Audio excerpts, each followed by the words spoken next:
following podcast may contain some adult language. You've been warned. Those of you who got an invite, welcome to Nerd Prom. No matter where in the world you are, we're all nerds! International. With the hyphen.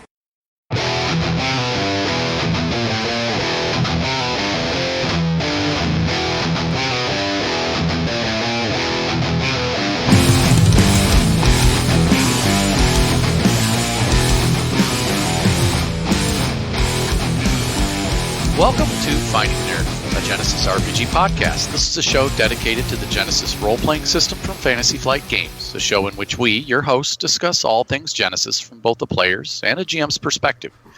I am Tony Fanning, and with me, as always, is my good friend and co-host Chris Holmes, and we are absent our beloved Stefan Dragonspawn today. How are you doing, Chris? I'm sad because Stefan isn't here, but no, I'm recovering from my weekend. I did a drive from North Carolina up to Boston with my wife, and I have to rant just for a moment that I don't believe federally funded interstate highways should have fucking tolls. I shouldn't have to pay for tolls because I've already paid for them with my goddamn federal tax, income tax. And New Jersey and Connecticut and New York, I'm looking at you fuckers, your roads suck.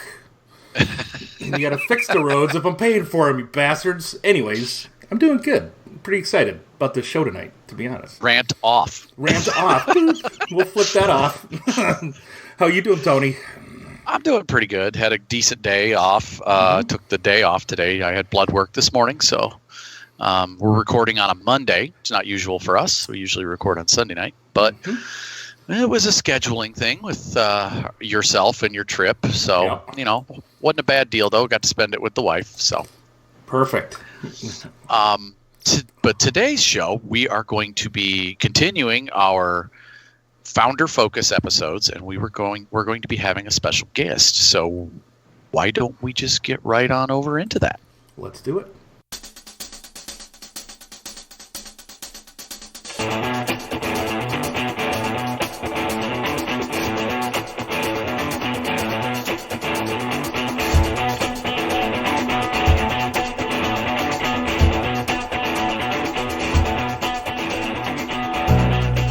Well, hey, now we are in the part of the show called the People of Genesys, where we introduce and riff with a special guest tonight from the Genesys community, one of our community leaders, Scott Zumwalt. But before we get into that, we have a short little message from Stefan's sister, Stephanie Drag Queen Spawn.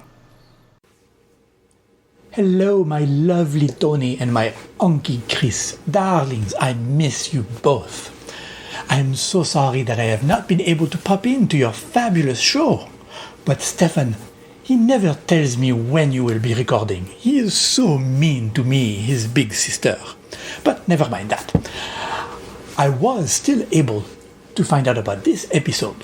Alas, my busy party schedule, I do all the party circuits, you know, my darling, prevents me from attending this particular episode.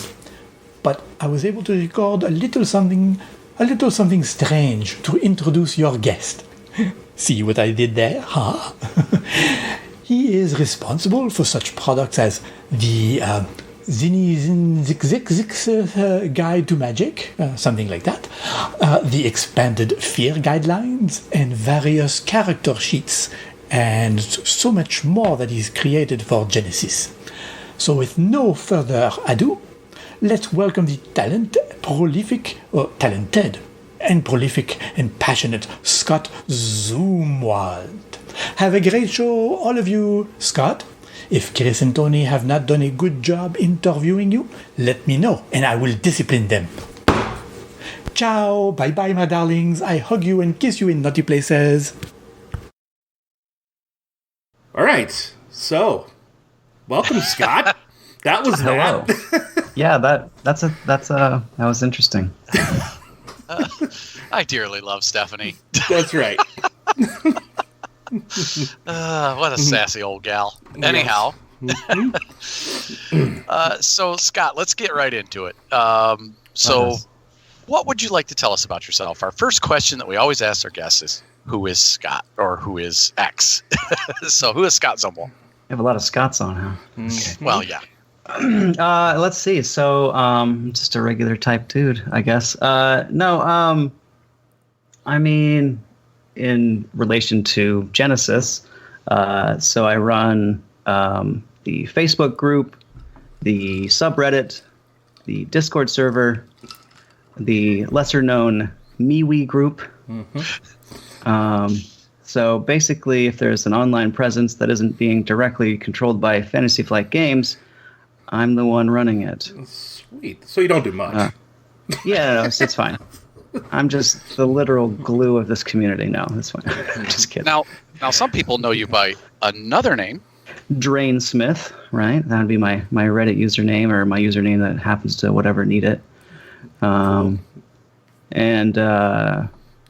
there, my Dropbox, my Drain Smith's Dropbox dispensary of Genesys. That's right. Which has all the weird, crazy stuff that I've made over the past 2 years now. Has it been 2 years? Pretty sure at we least. filled your pockets At with least. pieces of awesome That's for right. that a while back. Yeah. I think I'm the person with the most pieces of awesome. You might be. Which, while I'm here, I'd like to spend those. What can I buy? Express tickets to visit anywhere you'd like. Really? In game. In game? Oh, okay. What can you spend them on? I don't know. But they're real. They're nice and shiny, aren't they? I guess I haven't received them yet. Oh, bummer. The dim check Do I- never arrives when it's supposed to.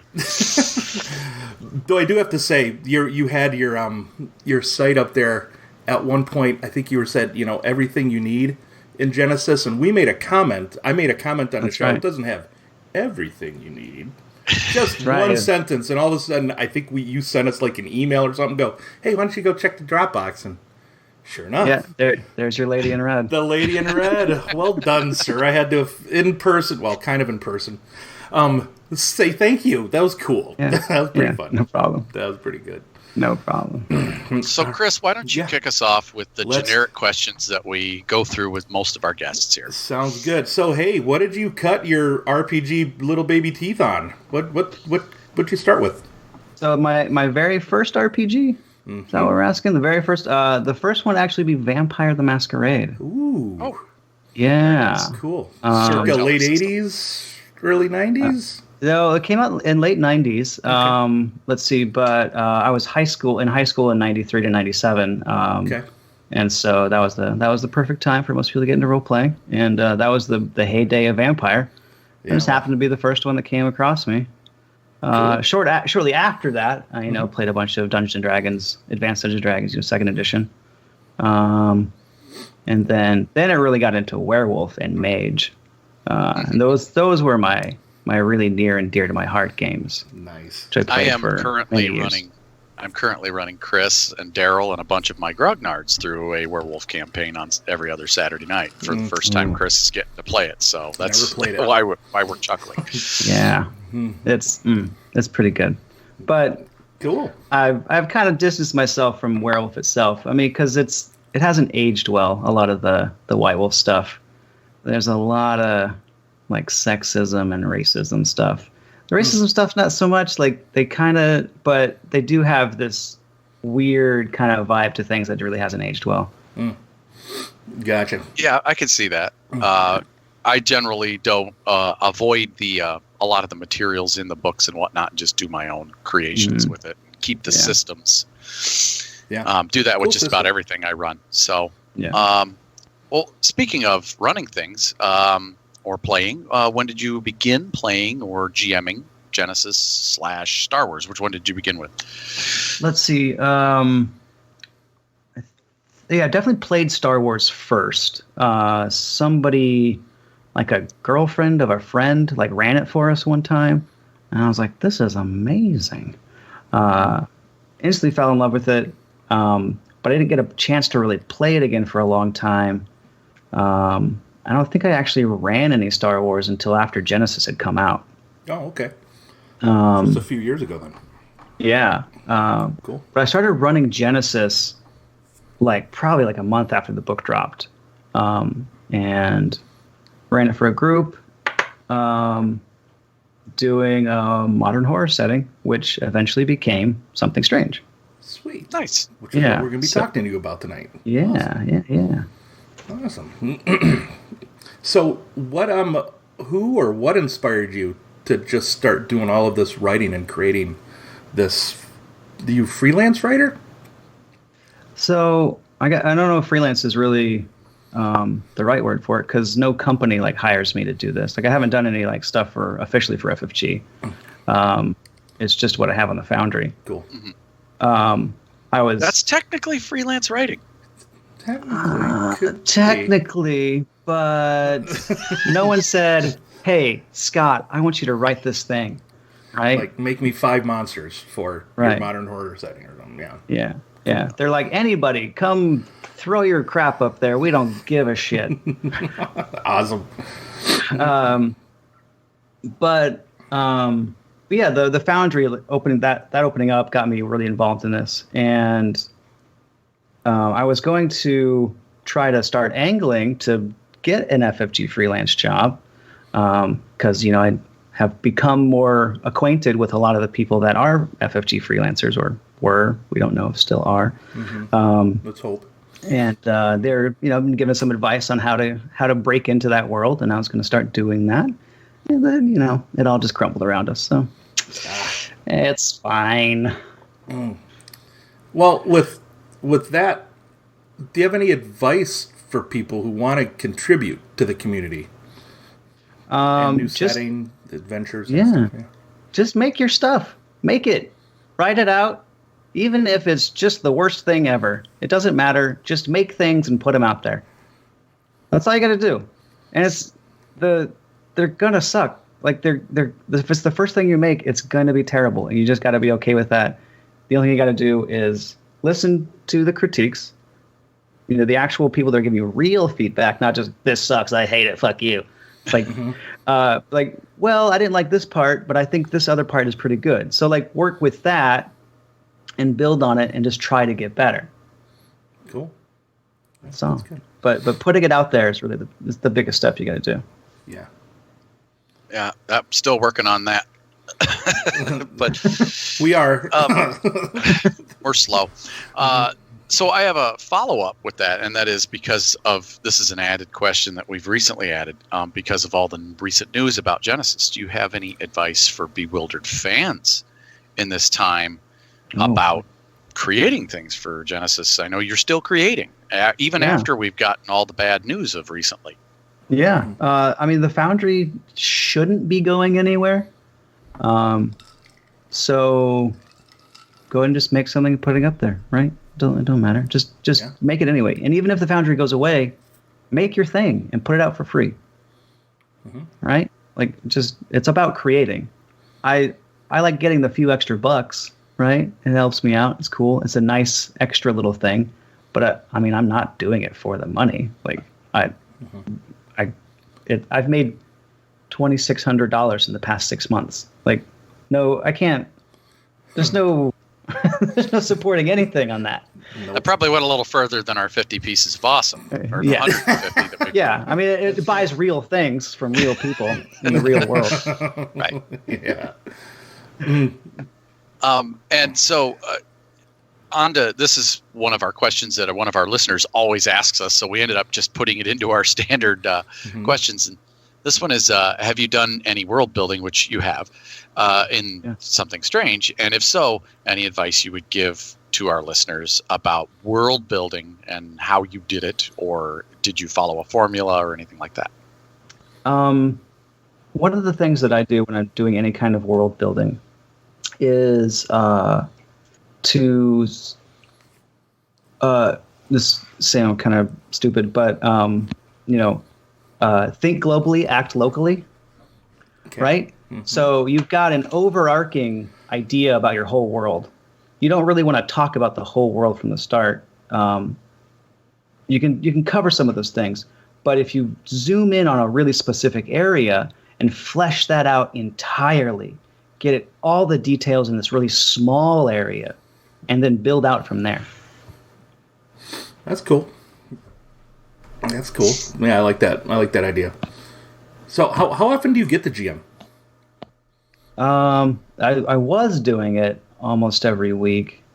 It's my Something Strange game has stopped, and right after I moved, I've been having a hard time getting my group to get together. There's been some some relationship breakups also occurred with some of the players, so that may just be done. I hear you. These things happen. Yeah. But then I also do almost a monthly Star Wars group with my employees when I'm in Los Angeles, and sometimes over Discord. Oh, that's cool. Yeah, that's cool. Alrighty then. Yeah, that kind of answers the that answers question. Our follow-up question. Yeah. How many games do you have going? Yeah, I used to have 2. It's now 1. Yeah. All right. Well, we do have one listener question that was kind of, well, it seemed like it went well here because it kind of answered also one of our questions. So from Jeremy Hall, we have, I got Something Strange while it was free before the Foundry was released. It looked amazing, and I even recommended it to friends. Should I purchase the Foundry edition, and why? In other words, I would like to hear Scott's pitch on why everyone, including those that bought the pre-Foundry version, should purchase the Foundry product. And that was going to be our question. Was one of them was going to be to have you pitch it. So, okay. Well, in terms of the differences between the pre-Foundry version and the current one, I don't really remember at this point. I know that one of the major things I did was remove the fairies. They weren't fleshed out enough, and I didn't feel like they were appropriate to be in the paid product. So those were pulled out. The other thing is I think I went through a few more iterations of playtesting. So some of the aspects of it are going to be a little tighter in the paid version. Gotcha. Also, that older version is going to have, I think it has a bunch of Realms of Terranoth and Shadow of the Beanstalk talents in them, which I, of course, had to remove and replace with something that was basically the same thing with the serial numbers filed off, which in some cases it actually works better. I actually prefer that version. For instance, whatever that Terranoth talent is that lets people use agility for. I think it's finesse or something. Yeah, finesse. So I swapped out finesse. I think I bumped it a tier up, and then took off the choice of weapons. So you had to choose if you were going to do which type rather than just any. And it really made it tighter inside of Something Strange because it's less of this high fantasy. Gotcha. Right. Well, cool. Then, there was some other like tweaking of gear and stuff, a bunch of little tiny tweaks that just made it a much tighter system. Mm-hmm. Yeah. So it's a more precise and well-edited version. Yes, It's much, much more well-edited. Awesome. Well, there you go, folks. If you haven't picked it up, pick it up. All right. So, or don't. I mean, I don't care at this point. Well, we do have a bunch of setting-specific questions, and all right. Chris did a lion's share of these. So, I think you answered our first one, but I'm going to go ahead and re-ask it, and then I'll let Chris kind of take over from there. But so our first question is, how did the concept of Something Strange evolve in your process? Yeah, I can give you a much more detailed answer than before. So, as I said, it started out as my first Genesys game. And it started out because one of the players wanted to do a Monster of the Week game powered by the Apocalypse. And I was like, well, I'm not really familiar with this, but Genesys just came out, and it's based on Star Wars, and it's awesome. So what I'm going to do is I'm just going to wing it. You guys have the CRB, the core rulebook. Just pick whatever stuff out of there, and I'm just going to make up monsters on the fly, and I'm going to just come up with some kind of weird-ass plot. And we'll just go from there. And they're like, all right. And it was shaky at first, kind of learning how to build adversaries and encounters on the fly with random assortment of player skill level and character options. But it shaped up into a thing. Cool. And that's been what, probably, what'd you say, probably almost 3 years, maybe? Been kind of evolving? Whenever Genesys came out. I think it was maybe a full year of actually developing it before it became like the version that I put out, and then shortly after that got tweaked into the version I put on the Foundry. Yeah. Awesome. So at what point did you say, "Hey, I want to share this with the community"? And what made you do that? I think once I had like a minimally viable setting, I just had like the bare minimum you can say, yeah, that's a setting. I just put it out, put some graphics on it, toss it out there. Hey guys, what do you think of this? Yeah. Which is my advice. Do exactly that. Build your minimal viable product and toss it out the door. There you go. Okay. Well, how much research into urban myth did you do for the adversaries? Because you've got some kind of urban legends. Yeah, quite a lot. Yeah. Seems like it. Yeah. Cool. So I'd like look up like all kinds of weird urban legends, urban myths, like which of these could actually be like a monster that I could stat up. Mm-hmm. And a lot of urban myths tend to be weird little ghost stories or things that this creepy thing happens if you go over this bridge. Like, well, I can't really make that a monster. It'd be kind of a story we can kind of write up, but it's not really a monster in itself. But you end up with things like the Chupacabra, Mothman. These are things that exist. Skunk apes was the one that I had learned about, which is a Florida thing, evidently. I don't even know what they're based on, but they're just, awesome. Florida, Georgia, yeah. It's the Florida Sasquatch, basically. Awesome. But yeah, he's crazy. Oh, that's cool. So, oh crud! I had a follow-up question of my own on Audible, but I lost it already. Let's forget it. It's gone. Go ahead, Chris. It'll come back. Yeah. All right.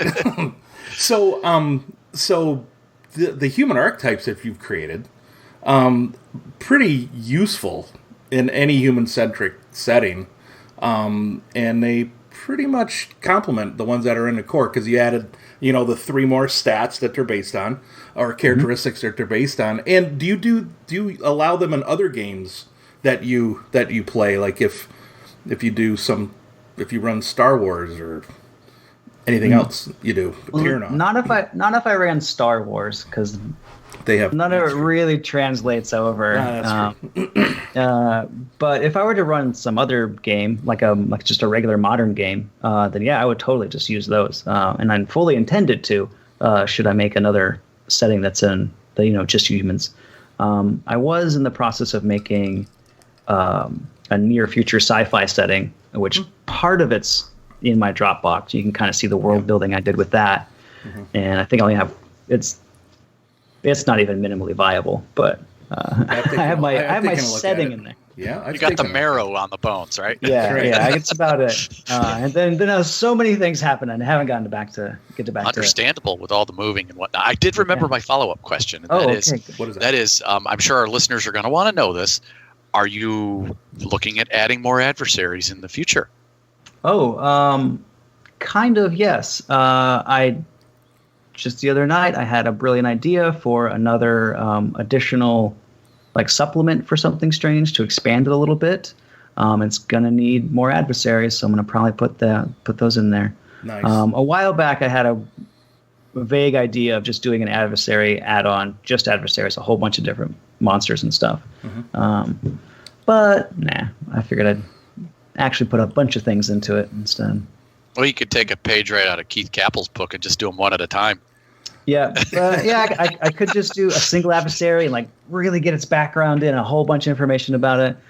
But nah, I'm super lazy. Oh, our kind of guy. Understandable. Yeah, definitely. I'll drink to that.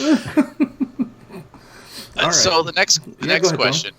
was the weapon noise rules. This was Chris really was. He loved it. He said weapon noise sounds so obvious, pun intended. What made you think to create special rules for weapon noise?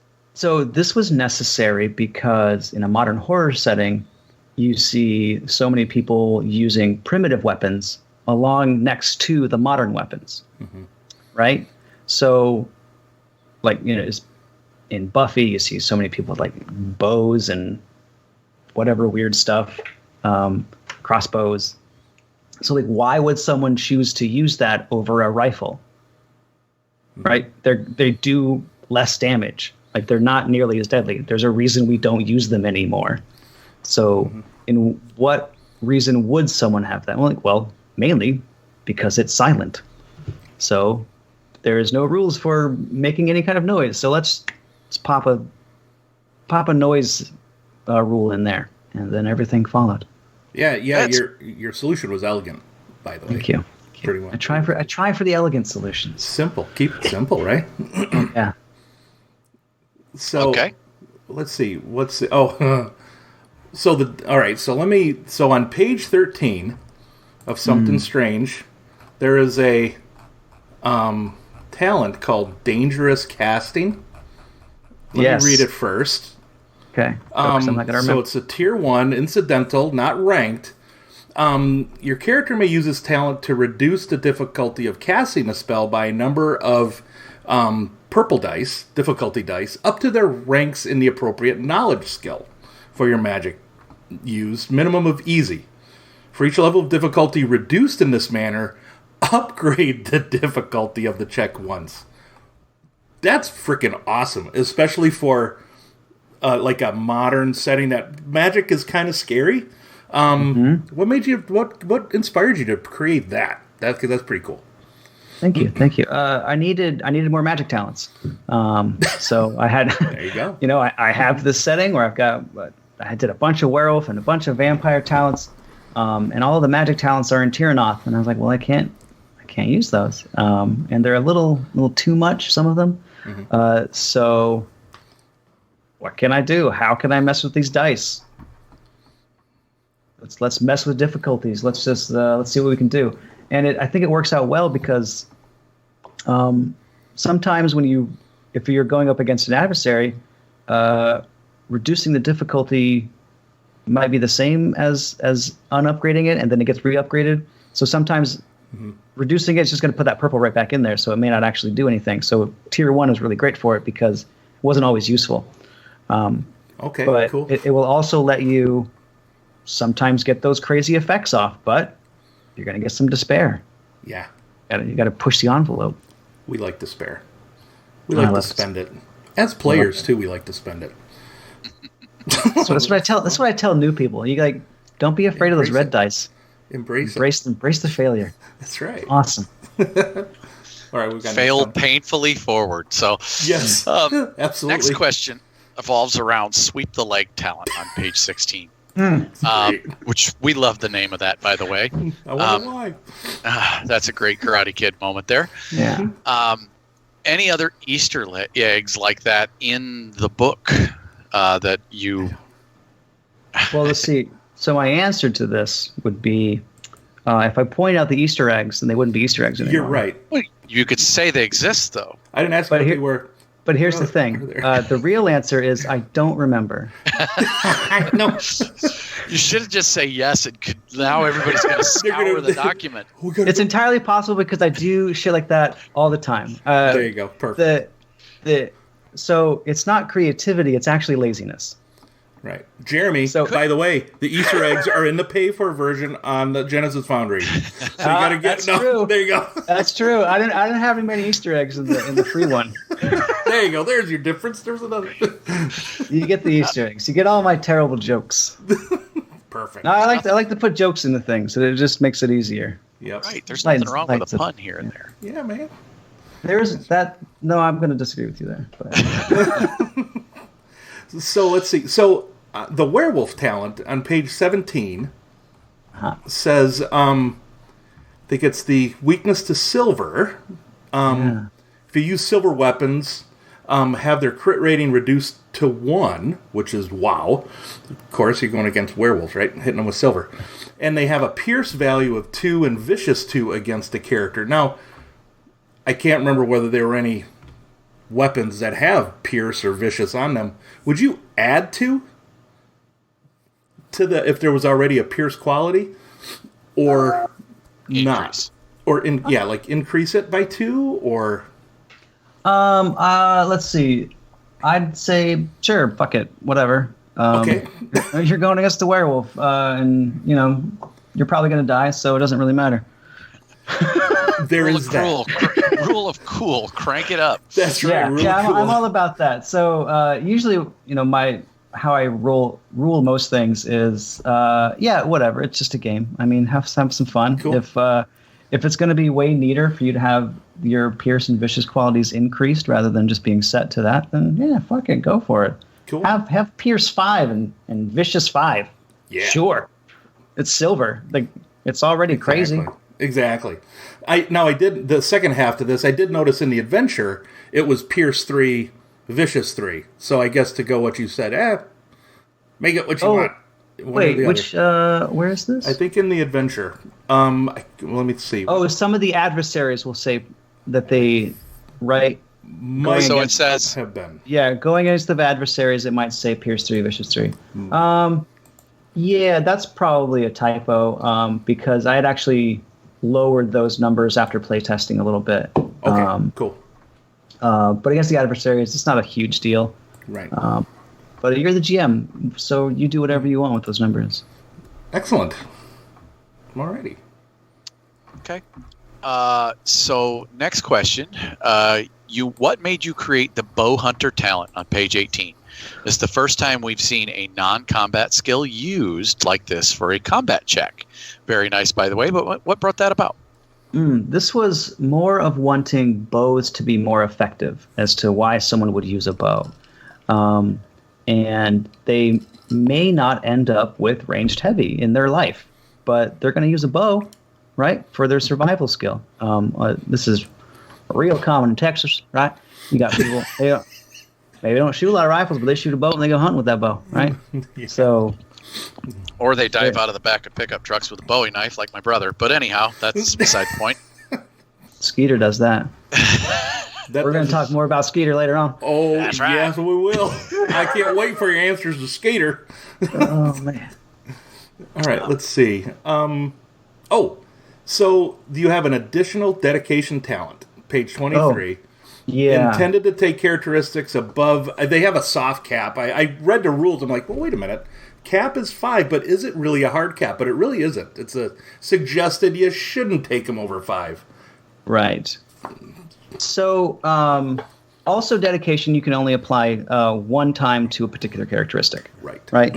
And additional dedication is to not only break that cap, but also the 5 cap. Cool. This and in the note on that talent is that it's for high level vampire play, right? Yep. So these are your elder vampires who've been spend the next P for decades, 100 years now. Yep. Hundreds of years, and they're probably going to have 5s and 6s and maybe a 7 or something, right? Yeah. And this is the path to that. That's cool. Now, would you suggest, say, 500 plus earned XP for something like that? Maybe you might want to go 1,000. This is your elder. This is your elder vampires, right? Yeah. Cool. Alrighty then. So then, also, who was your real life inspiration for Skeeter? The name probably from South Park or something. This is Chris's question, obviously. Yeah, obviously. It is. It's written Chris style. It is. So, yeah, like all great NPCs, they start out as a throwaway NPC. Mm-hmm. Skeeter was just some random thing that I threw in for the players because they had to talk to somebody that was filling a hole in a street for the city. And so It was Skeeter Cletus the Third. It was just some random redneck name that came out of my mouth at that particular moment with some outrageous accent. That's awesome. And he just kind of got crazier every single session. The players made it a point to call him whenever they had a chance, just so that I would do the Skeeter voice. Yes, okay, yeah. One of those NPCs that your players brought to life too. Yes. Those are the best, though. I was hoping Skeeter would be based on a real life person, but you know what? It could be my brother. Just saying. So here's the other thing is 2 or 3 weeks ago, I went to a friend's birthday party, and he had some of his friends over there, and I'm just hanging out, doing whatever, and there's this guy who introduces himself as Scooter. And God damn it, did he not just talk and act and be exactly like Skeeter? He goes, I shit you not, this is a real thing that he said. Let's hear it. No, man. I didn't even know my real name until I was 9 years old. Well, I went to school in Virginia, so that's not deep South, but that's South enough. That's a different type of Southern accent, you know. Yep. Yep. It's a different kind of stupid there too, by the way. I lived in Virginia for 6 years when I was in the Air Force. I see that. Old Dominion. Station. Oh yeah, that's right. I'm wearing my Old Dominion sweatshirt. Yeah. This is where I went to college. Nice. I went to George Mason in Fairfax. Oh, look at you. Before you were in high school, apparently. Let's see. Graduated in 95. 93. Next question, Chris. Next question. All right. So back to these awesome NPCs. W. Emmett Roebuck. Vampire Texas Ranger from the Civil War. Probably one of the most brilliant concepts that I've read in quite some time. What inspired it? Now, you've been living in Texas. So, it makes a little more sense. But Yeah. So W. Emmett Roebuck was a real person. And because he's dead, I can use his real name. And so I needed some vampire, for my town. But he had to, live and be in that town. And he had to blend in and be like he actually was from the town. So this is a well-known person of the town. So he's like a kind of a historical celebrity of types. Like cool. His headstone is still available in the cemetery. You can find little plaques about him in the town and stuff like that. So he was a real dude, and I'd be like, what? That'd be crazy if this guy just got turned into a vampire and he's just still in the city. That's great. That's awesome. Cool. That's pretty cool. That is pretty cool. Well, I have actually one other question that I noticed while we were sitting here recording. So on page 31, you have a nemesis, but his its stat block kind of looks like he started out as a rival. If you were to, and that's the Mothman nemesis. You've got the skills, just you don't have any ratings for his skills. If you were to give him ratings for his skills or redo the skills there, what would you do? Because right now you just have skills, brawl, cool, and resilience. Whoops. What version do you have, Tony? I have 2.41. I do have skill ratings. In the you do? One. Okay. Maybe I might have an older version. Jeremy. You go out on the Foundry. You'll have. Hold on, we're gonna pause this while I look up what version I have. And hold on, I got a whole bunch of these things. So 2.41 is the latest. Yep. Okay. Yep. And looks like you got a brawl. Let's see, adversaries, and page 30 something. Oh, my. Page 34. Awesome. See, that explains it. Well, so if I would put his brawl at 3 and his cool at 2 and his resilience at 2. That's amazing. Well done. It seems like you were reading that. Yep. Mm-hmm. Whoops. All right. Mm-hmm. Well, I will download the newer version then and ask questions appropriate to that. Meanwhile, you've created something new for for Something Strange. You just released it this week. Yes, I got it out a little bit earlier than I was anticipating. I was going to try and coincide with this this episode, but I was like, I have it done. Why should I wait? Just going to put it out there. Exactly. That way you guys could ask me questions about it. Sure. So the adventure that you put up on the Foundry is called And the Stars Never Rise, and it's what is it? How many pages is that? 20-ish. I've already closed it. Yeah, 20-ish page adventure. It seems pretty solid. What's your pitch? So let's see. Drive-Through RPG has a little description. You and your friends were inseparable in high school, but the death of one of your group, due to mysterious circumstances, caused you all to drift apart. Now, 10 years later, you start seeing news from your old small hometown in Texas of other mysterious deaths that are eerily familiar. You return home in hopes of finding a way to finally put that nightmare to rest.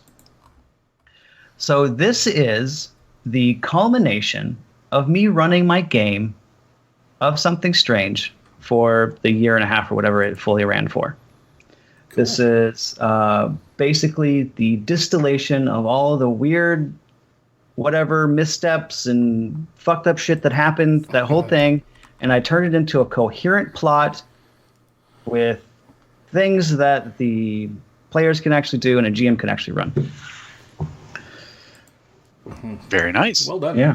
Oh, which, by the way, I wanted to mention, congratulations on Something Strange being an Electrum bestseller. Oh yeah, I'm at I'm at 3 titles with Electrum now. Yeah. Woohoo! Congrats. And Something Strange back in November was the Foundry Spotlight. That's right. Yeah, the second and last Spotlight. Yeah, which is it's bittersweet. Yeah. Yep. So me and Keith, forever in history, will be the only 2 to receive the Spotlight. We do know what the third was going to be. It was going to be Guillaume's Inquisition setting. That's pretty sweet. Yeah. We kind of figured out how it all worked, and we knew how to get our titles in there. Nice. That's good. That's good. And I'll have links to in the show notes to that article and then some of your other things too. But yeah, so back to and hopefully your adventure will. Yeah. Well, I want to make a note on that. Is I had an intention to actually package everyone's little article up whenever they made the Spotlight. I was going to package up that article into like a nice little PDF that was nicely printable. Oh, cool. Because the web page was not printable, and I had to do a whole bunch of work to make it so I could put it on my refrigerator. So I was nice. So I was going to do that. School, Ma. Right next to crayon drawings of a train and a vampire, right? Yeah. Vampire train. That's right. Along with Skeeter. Yeah. I don't have kids yet, so I don't have to worry about that stuff. Oh, awesome. Who said you can't have those drawings, though? You could have made them yourself. Yeah, I'm not judging. That's cool. We're not judging. It's fine. That's fine. All right, so you pitched your adventure. I did. All right. You kind of answered this second question. A little bit. Yeah, so, I mean, your process for creating. Yeah, so with all my adventures, I try to. It comes out of something that I've run in some ways, and somehow. So I try and do a vague outline and run that for players, and the players will either create things that I didn't think of, and I'll just steal it and put it in my adventure, or they'll be like, "That was really stupid. I don't even know what to do with that." And I'm like, "Oh, okay, well that's out." Or they'll be like, "Hey, that was really awesome, and I loved it, and I think you're a great person, and I love you." Then I'll use that, and I'll put that in my document. You get told that? Man, I never got that kind of validation. I so did not get told that when I was running Tomb of Annihilation for my Saturday night group. Nope. I will say, so Anastasia Steele, who is one of the other, she helps run some of the other online stuff, and she's on the Don't Despair podcast. Okay. I got a chance when I was last in LA, maybe a time before last. She was also happened to be in LA at that same time. She actually lives in Korea, but she was there. And I got a group together to run one of my play tests for And the Stars Never Rise, and she was reading one of the handouts. And she goes, "Oh my God, this is really good," and I was like, "Oh, that's nice." Little warm fuzzy there. Yeah. Yay. That's cool. So again, the question we have here, put So putting the fail forward suggestion in the adventure introduction is brilliant. Have you ever run an adventure where the players just didn't succeed at something and it really bogged it down and such? Well, yeah. I think this is kind of a tenet of Genesis and Star Wars, right? You don't want the story or the game to just stop and not go anywhere because someone failed a roll. Yeah. Like, what do you do with that? Usually, if you're playing at the table and you've got your own fluid story in place, you can roll with it. But if you're running an adventure, you don't really have that. You can, if you're the type who can just like, okay, I have this adventure, and I'm just going to use this skeleton. I'm going to put all my own meat on it. But not everyone runs that way. Some people like to run, by the book. They're going to run through this adventure. Exactly. And so those kind of people need the extra guidance for what to do when someone fails a roll. What happens if you just don't come up with the answer? You got to have some other things got to happen. That's right. Let's see. So what inspired this adventure for you? Was it a story you read, pieces of things you've kind of pulled together? I know you said a lot of it was kind of off the cuff, so you might have already kind of answered that a bit. But I don't know of a single thing. Sounds like your players helped you create it. Just create new things. They really did. So cool. I'll try. Yeah, I'll try things, and they'll respond to it in a specific way, and so I'll retcon it out. They're like, oh, that was actually this other thing, which is much cooler that's happening. That wasn't that lame thing you thought was happening. No, not at all. This is much neater, way more creative thing. I just do it 2 sessions apart, and their memories are so bad they don't remember it. Yeah, absolutely. And I play so many games. What we're playing, Genesis or D&D? What do we play tonight, Tony? Sorry, go ahead, Scott. Oh, I think you're going to ask some other stuff, so that's fine. Carry on. Are you sure? Yes. Okay. All right. So the next question Chris wrote here is, in Pirate Adventures, the ship is another character in the party. And you have a sidebar talking about Fig Creek, the town in this adventure, is in itself a character. That Chris sees that as very clever. What led you to that choice? So a good portion of the adventure is the investigation, where the players, or rather the characters in the game, go around the town and talk to all the townsfolk, try and figure out what the mystery is or find clues for the mystery. So they're not really talking to any one person a lot, but they should be getting a feel for how the entire town operates, the specific texture and taste of this place. And I think that really makes it kind of its own character. Now, would you say that the town would have its own, say, set of motivations?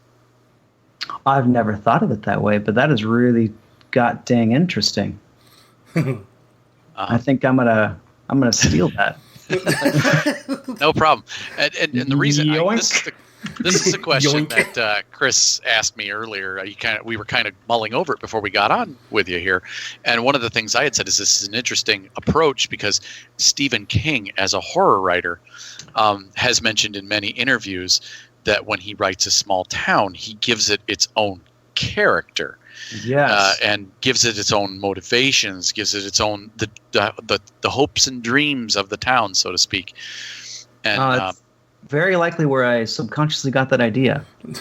There's definitely a lot of Stephen King stolen stuff in here. Movies, I've never read any of his books, so that's whatever. Yeah, that's okay. I can't read them either because he takes like 3 chapters to describe a doorknob, and that's but I do love his movies. So Anne Rice is the same way. Cannot stand Anne Rice. Anyway. Chris, go ahead with the last one here. Yeah, so the last one here, I like it when the suggestions of how to spend advantage and threat and successes are put in there for the encounters to make them adventure specific, right? What led you to do that, and have you done it in other adventures? Let's see. I don't think I did that in Brain Drain. Okay. I may have one or two suggestions in Brain Drain. I don't remember anymore. I write so many things. And that's your adventure that you wrote for Shadow of the Beanstalk. Correct. Cool. I just assume that anyone that's listening to this is going to be intimately familiar with everything that I make. Mm-hmm. Why wouldn't they? I know. The 10 people that are out there that are listening to this. Well, we now have dozens of listeners. Dozens? Some of them are new, so... Oh, Sweet. That's true. That's good. If you're new listening to this, just know that I'm kind of a big deal, and that you should just go find all my stuff because it's the best. That's all right. Big deal. So, we got plenty of links in the show notes, which will probably take up about most of the internet. But we'll see. I did have one other thing, and that is that you suggest in this product that you that people use your expanded fear guidelines. That you, I think. Yes. Oh, I do mention it. Yeah. Yeah, you've got it mentioned, I think, in a sidebar that you added after those came out. And I was just curious, where are those available? Because not everyone knows that. Oh, well, you can get all of this stuff on the Foundry. All right. So, cool.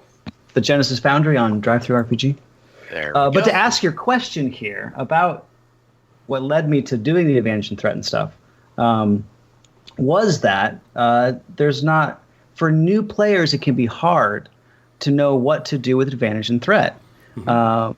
Almost always, it's going to be occurring in combat, where the boost and the strain and etc.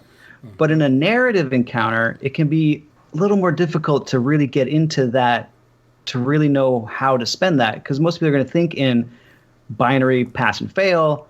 Like, okay, well, you passed, and okay, your successes lead to the skill challenge. Okay, cool.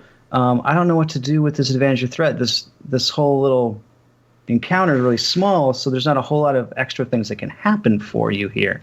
So I put those extra little things in.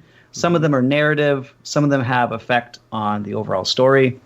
Yep. And there we go. Just a little extra helps out. Yeah, that's pretty cool. That's good. Yeah, using it for the investigative parts can help them get through the investigation quicker. By spending those advantage and doing well on certain checks. So yeah, awesome. Yeah, I think a lot of the things I do in the advantage and threat in the investigation leads to side information. Yeah. It doesn't actually have anything to do with the main story directly. It can lead to another avenue of success, though. Mm-hmm. So that's part of the failing forward. Yep. Cool. Well, excellent. Well done.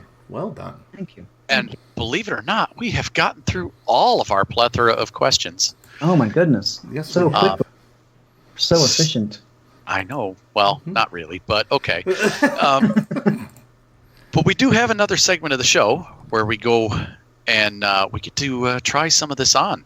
Oh, boy. Let's do it. I made a character for this and everything. Sweet. Excellent.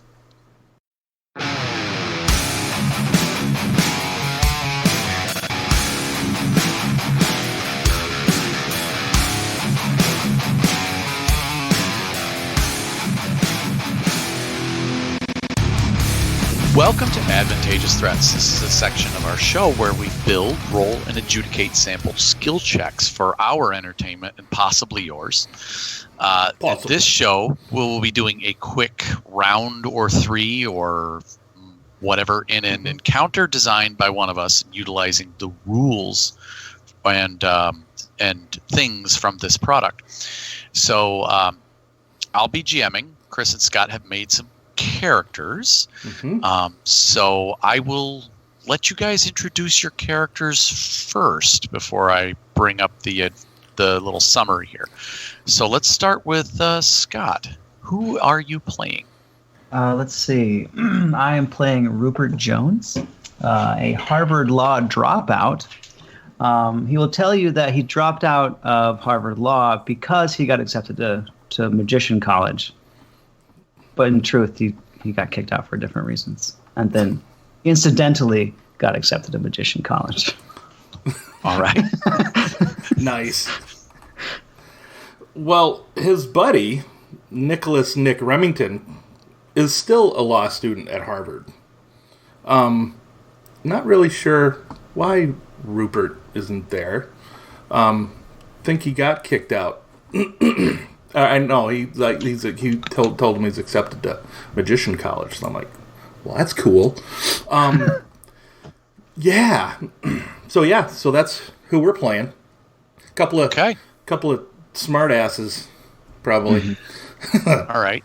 And so our intrepid duo of characters have been asked by a mutual friend by the name of Jessica, former girlfriend or former friend in Circle of Friends, who is currently study group partner. She is currently studying abroad in Tel Aviv. And she has she's asked you to check on her elderly grandmother, who lives in the edge of an old forest in Massachusetts. And that forested area is known as the Bridgewater Triangle. It's got some history, and you can look that up if you want, folks. But that's about an hour drive from Boston. So the pair pull up in an old, beat-up Chevy pickup truck. Whose truck is this? Did you guys borrow it from a friend, or does it belong to one of you? It does not belong to me. I would never drive such a thing. Okay. Yeah. It's mine. Okay. Maybe Nick's so this pickup truck.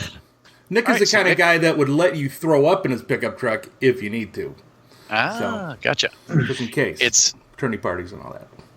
Okay. So it's a late autumn afternoon, and it's been about an hour drive from Boston, as I said. So you guys, you waited till Nick's classes got done about 3-4 o'clock in the afternoon, and you took off. So it's about 5 in the evening when you pull up. So you see an old wire fence surrounds the property. It's like a chain link fence, but it's old, almost like chicken wire, almost kind of look to it. Leaves fall steadily from old creaking oak, dogwood, and elm trees and cover the ground. And an eerie feeling comes over the two of you as nearly a dozen or so cats seated at various places all around the yard all turn their heads to you in unison and stare. Well, Rupert? Well, they can't have that. They can't have any of my vodka. No. Did I like vodka? You think they might? Did they smell the vodka? Pretty sure they might be smelling it. If they're smelling anything, it's probably the fumes from your truck. Well, it does leak oil, for sure. Well, that creeped me the fuck out. All the cats turning their heads in unison at us. Let's see. Is the gate now is this fence? Is it shut, or were we able to just kind of pull into kind of like the driveway? Yeah, you just kind of pulled up to the pull up to the edge of the driveway, and the gate is wide open. Oh, okay. So I think a small check here would be appropriate to start to maybe give you guys a couple more details. So let's go with a perception check. It's going to be average difficulty for each of us. And we just just use the honor system here. So I'll I begin. don't even have any dice. Yeah, that's okay. That's okay. They're in my house somewhere. I know. Okay. Do you have a dice roller app? Yeah, I got it. I can there take you care go. of it. All right. So let's see. Perception So is I'll based ask off for of Chris's cunning, right? first. Yeah, I'll ask Cunning. for Chris's first. I've got 1 rank in cunning, 1 rank in perception, 2 ranks in cunning. So that'd and at be the beginning of this encounter, our story point pool sits at 2 in the players and 1 in the GM side, just so you're aware. All right, 2 and 1. Now I do have a flashlight. Would that help me? Is it? You said it's almost dark or not quite? Kind of dusk. It's in the autumn, about 5 p.m., so it's still fading light. It's pretty well lit. What was the difficulty? Average, I think he said. Average. Okay. All right, so I'll go ahead and roll mine then. I got a.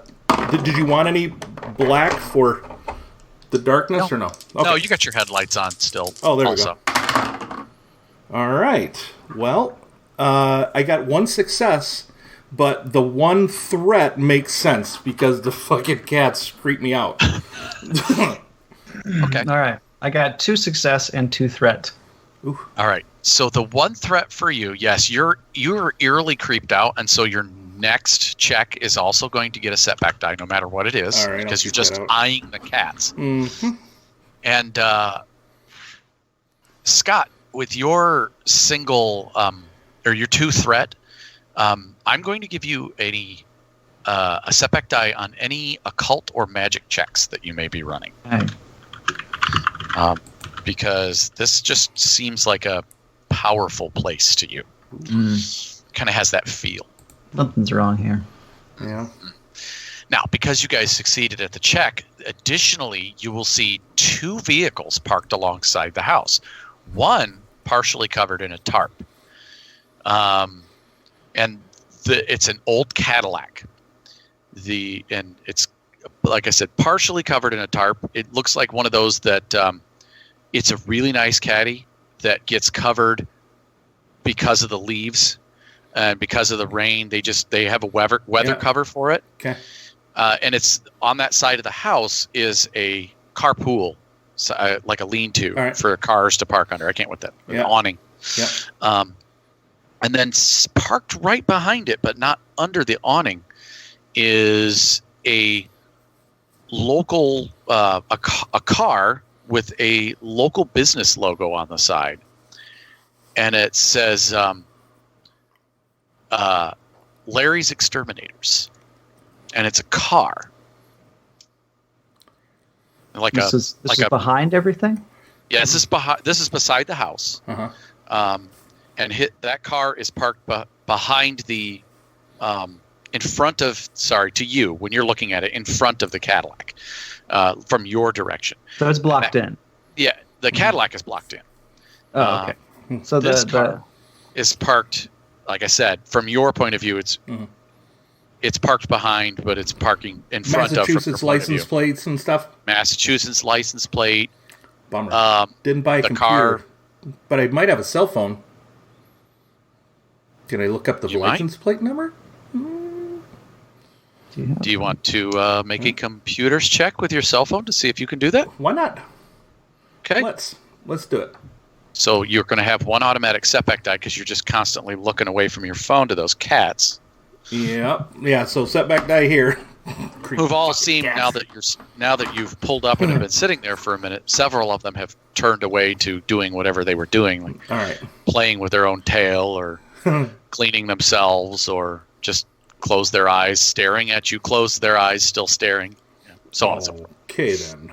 All right. So, what kind of difficulty are we talking? So, I've got a 3 intelligence, 1 in computers, so average. All right. And for those who've never played Genesys, that's 2 difficulty dice. 2 difficulty dice. If you're still listening, sorry. And, yeah, I think that looks good. How about you? And I have that setback die, too. Yeah. Because cats. I'm happy. All right, there we go. Okay. 1 advantage. All right. So you're maybe I find Larry's Exterminators, the website for Larry's Exterminators, and maybe get a name off. You do.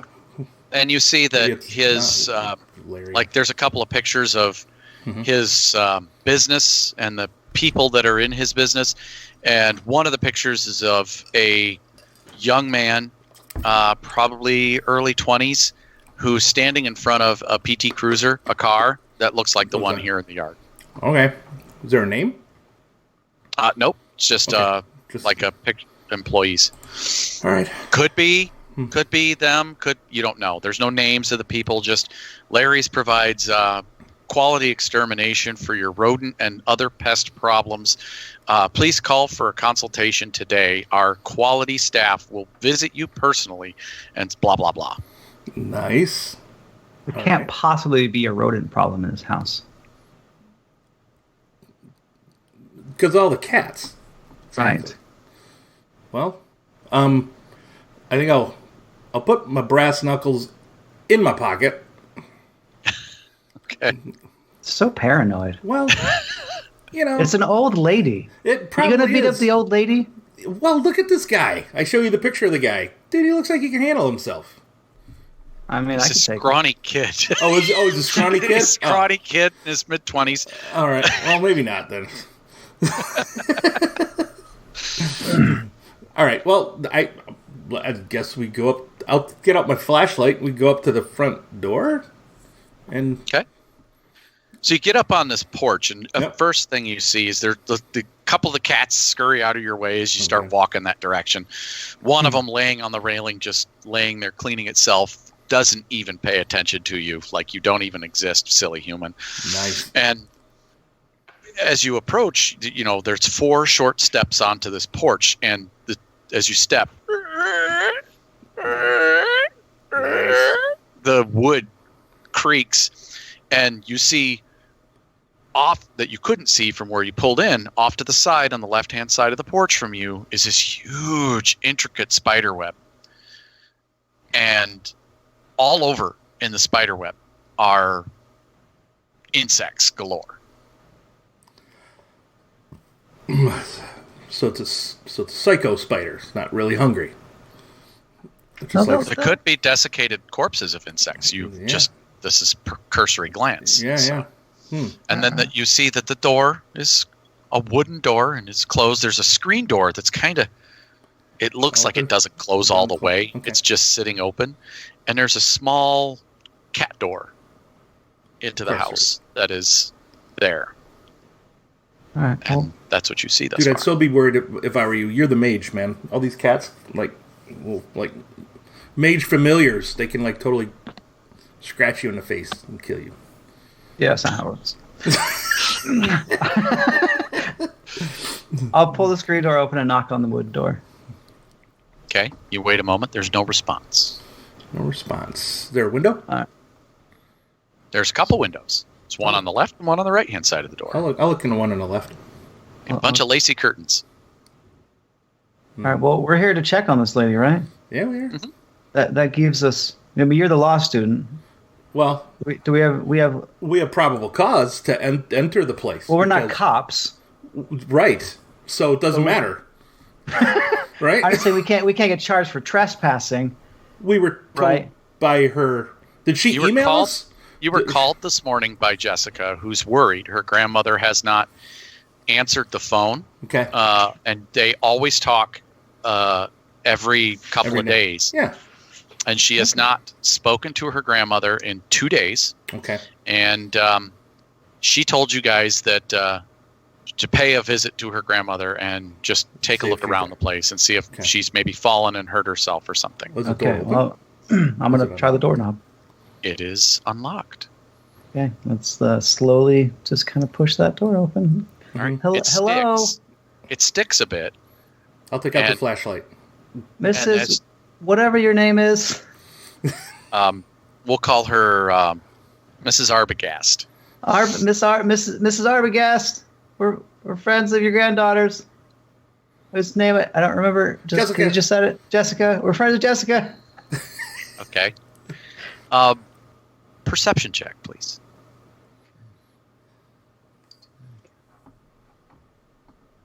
Can I give him a boost die with the flashlight I turned on? Yes, you may Yeah. give him a boost die with that. However, I'm going to add a setback die in for reasons All right. See, that I will do- make apparent in the future. I do have knack for it, perception, so I'm going to remove that setback die. Perfect. Very See that, Stefan? I asked for a boost die. Miss you, buddy. That's All right. And, And let's see what we've got. So your difficulty for this check is going to be 4. whoa. 1, 2. It's going to be a daunting check. Alrighty then. Oh, I have other gear. Oh yeah, I got my backpack. Okay. 1 success and 3 threat. Okay. Nice. At least All right. So you hear, not see. So success means you determine something's there. But you hear it, not see it. So this is why I had the setback die in there, because it wasn't visually related entirely. You hear creaking of the upper floor, like someone just took a few steps. And then it stops.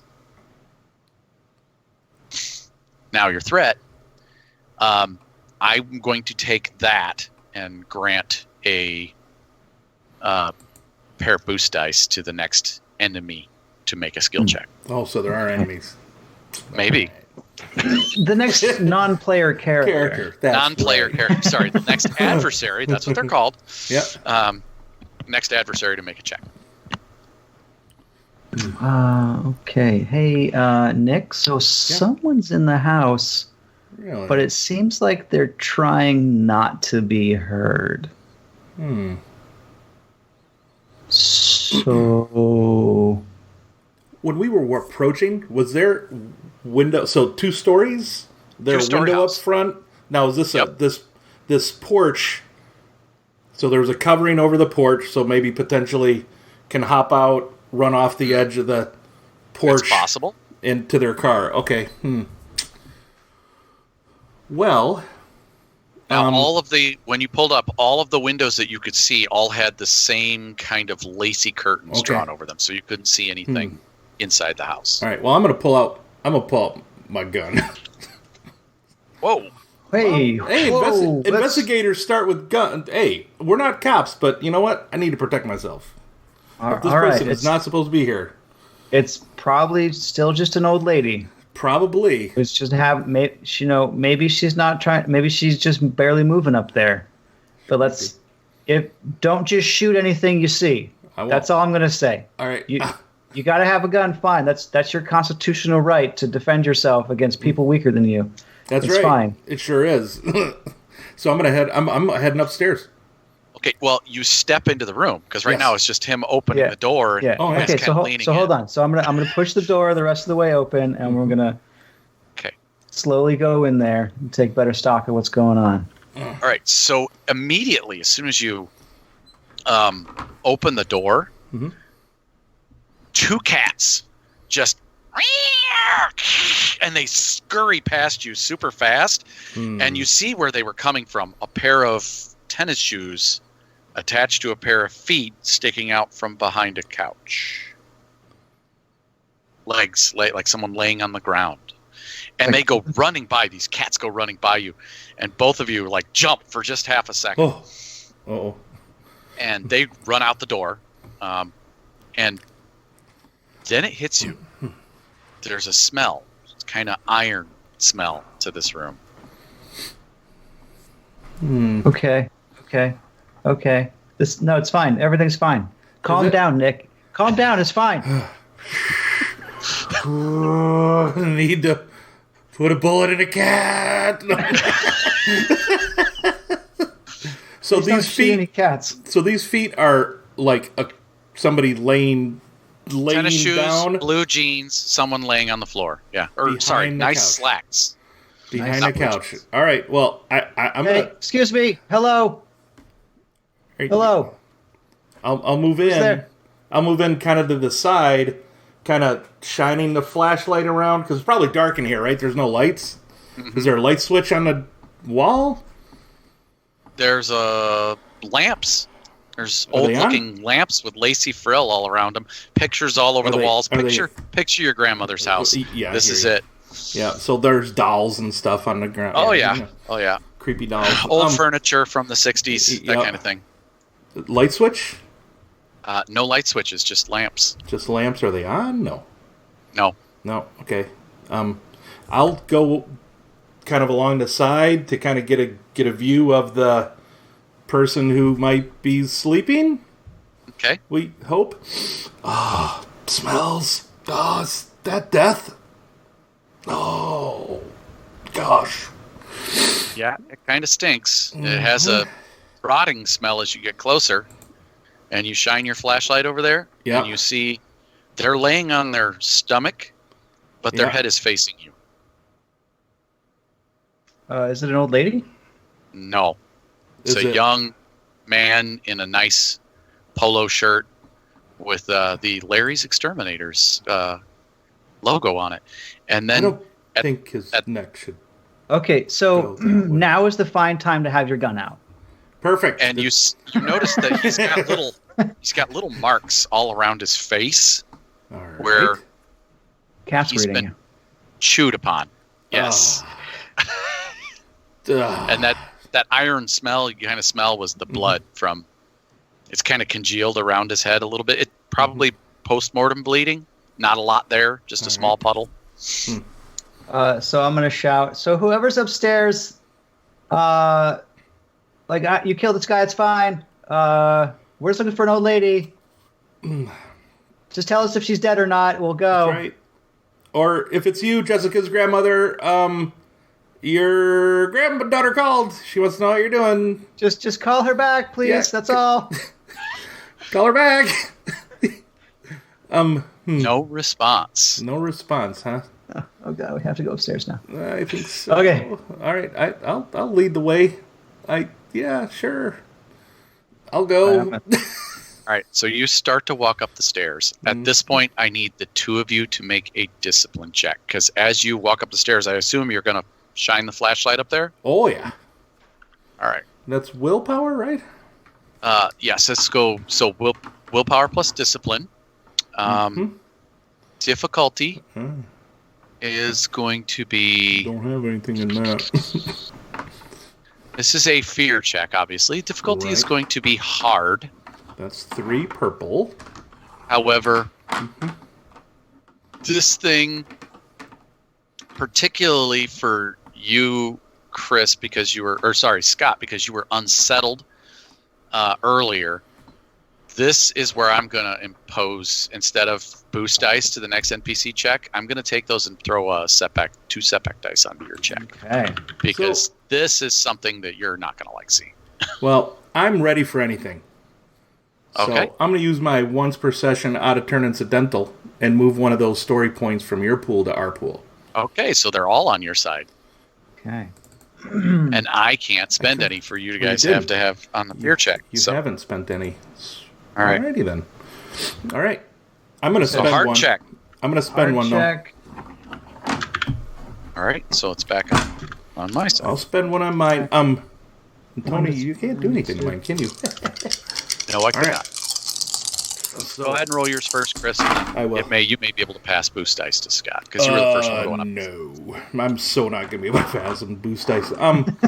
Got like a couple blanks. I got a net 3 threat. Okay, So net probably 3 threat. I probably shoot at least one shot. Nope. Okay. Nope. So using Scott's expanded fear guidelines, Nice. 3 threat. I see what you did. You are immobilized and staggered for the first turn. Nice. Oh, Love it. Scott, you evil bastard! I love it too. You're just frozen in fear. I'm like, let's see. kind of And then pee I will myself explain just after Scott rolls I what could you pee see. myself I just got- a little bit. Net 2 threat. Net 2 threat. Nice. Net, you're about to be burned by your own rules here. No, I love I'm it. not good at this game. So 2 threat, you're going to flee. Nice. You must perform a move maneuver on your next turn to move away from the source of your fear. All right, so I'm that'll- mobilized. So now we're going to roll initiative. And So what you good. see standing at the top of the stairs, Uh-oh. where are you? My image. Oh no, I didn't lose it. Did I? Oh, you have an image? I have an image. So okay, while standing at the top of the stairs is this shadowy figure. Appears to be slim, 7 feet tall, glowing red eyes, and huge wings spread out behind it. Uh-oh. Scott knows what it is. I don't blame you for running. But I can't really tell you that because I'm I'm doing that whole trying to do that whole like FBI, balance the doing the the gun on the what do you call it? I shared the image in the there he Skype is. chat. Oh, There sweet. he is. Nice. That's So- him. Yes, it is. For those who have not read Scott's product yet, it is the Mothman. Awesome. Oh, that's cool. All right, so you wanted initiative, so it would be vigilance. That's Yeah, willpower? definitely vigilance. You guys were not prepared to walk Willpower, up on a right? supernatural monster. Oh, hell yeah, even though I can't do anything with it. But 3 success, 1 advantage. I got 1 success, 1 triumph. Woohoo. Which is, I guess, just the triumph. 1 advantage, 1 success, and 1 triumph. Now, what I do with triumphs in vigilance checks for initiative is I will allow the player to do a preparatory action or maneuver. As in run your ass off. So you may get a head start on that running, or Yep. maybe you decide as you're running to cast a protective spell on yourself. That'd be an action, though, right? Yeah, a preparatory action or maneuver. If it's a simple okay. one, I don't have a problem with it as an action. Okay. Let's see. Since I'm already fleeing in terror, I think that I will cast a barrier on myself. Okay. Seems like a appropriate time to do that. Sure does. Let's see. So I am going to definitely understand how the magic rules work because I definitely run this game all the time. So Well, barrier starts at a single difficulty. yeah, single difficulty, and I'm going to add defense. Okay, so I'm so going to do that's it good. as 3. That's good. What I'm going Three. to do is I'm going to reduce it by 1 and upgrade it once for my dangerous casting. Oh, you got that talent. That's awesome. Yeah. Okay. So here we go. Now I'm going to spend a Oh, GM story point oh no. Because to magic. upgrade the difficulty on this, not just because magic, but because this particular place I said earlier made you feel Ooh. eerie, as if there's some sort of There's a counterspell everywhere. yeah, Oh, some man. sort of spell countering effect here or something. Nice. Let's see. How does this work? Sorry. Where are my stats? Oh, you know what? I forgot to roll for his initiative. And Probably vigilance. Vigilance is willpower based, or is it? I think it's willpower based, yep. Yeah, it's Will. Okay. I don't have it here, so it's just his willpower. Which, by the way, I like the character sheet you made for this too. I probably mentioned that when we gave you the 50 pieces of awesome before, but I like the little graphics you put on the characteristics circles. Pretty cool. Thank you. Yeah, try to make everything look as unique. So he rolled 2.01 for, and his Cool. that's two successes and 1 advantage. So it's going to be player, adversary, player after we do Scott's preparatory action. Okay, so normally it'd be 3 purples for my thing, but I'm going to reduce it and upgrade it. So I basically turned that into red purple, and you're going to turn my other purple into a red. And so Correct. it's 2 reds. Now you're also running, And I'm so also, you're casting this while running, even though you haven't really used a maneuver yet. I'm going to throw a single setback die in there because you're running Okay. downstairs. Oh, so we were on the stairs. You were on the stairs and you were partially up them. Yeah. Awesome. Okay. This appeared at the Yeah. top of the stairs Yeah. when you guys started to walk up them. Sure did. Okay, yellow, green, red, setback. Wow, okay. Success, 1 threat. Or 2 success, 1 threat. Woo. All right. So a single threat on a magic check is, I'm just going to, I think I'll make it cost some extra strain. We're going to make it cost 2 additional strain. Technically, that's player choice. What is? Threat. The threat. That how you yeah. got it? That's GM choice. No, you can say. Let's see. You can spend the threat, but if you use that option, it's the 2 threat or the 2 strain or a wound, and which one of those is the? Oh, yeah, choice? that's right. Yeah, it is. Yeah, Ah. that is the player's choice. 2 strain or threat. You're right. That is according to the chart.